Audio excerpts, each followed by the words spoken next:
So here is the jacket basically finished. The oils have been applied after all of the blending with the glaze medium. What I would have done if I could go at this again would be to use more retarder in the glaze process, and so to sort of blend the gray a little bit better into the browns and the greens, because there were a few. I used some burnt umber as well to sort of take the edge off, because his jacket isn't actually black, it's more of a, well, it's leather, so it's got a lot of black in it, or a lot of brown in it, I should say.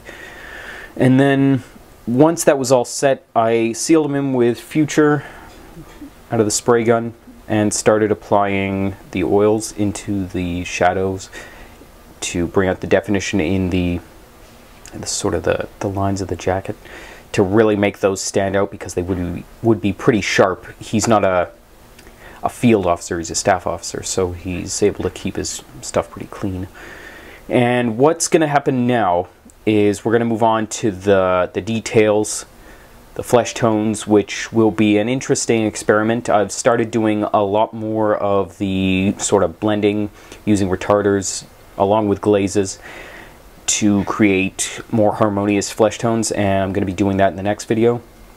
And then once all the details are on, because I've already done the oil rendering, I'm going to use inks to pick out to sort of define the last details, because I don't want to go and put more oils over and then possibly remove the ones that are already there.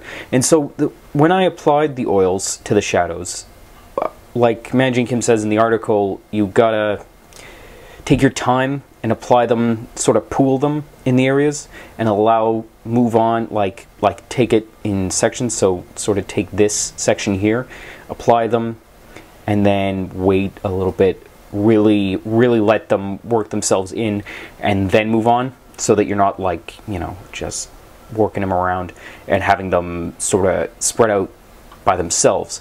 You want to keep good control over where the oil goes.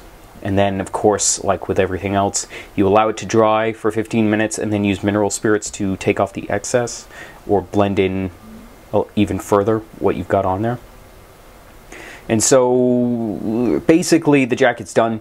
What I'm going to do, though, is after all the details are on, I'm going to pick out some of the highlights with some sort of a light brown, I think, very diluted, maybe with a little bit of burnt umber in there, just so that it looks a little bit worn, because, I mean, leather, it is going to wear, it'll crack and sort of chafe a little bit where it's moving constantly.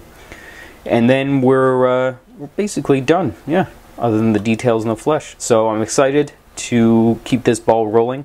He looks basically on point to where I would have wanted him to be. I know with the light that I've got set up here and with the gloss on here, it's sort of hard to tell, but there is, I can assure you, there is a subtle difference with the jacket. It's there.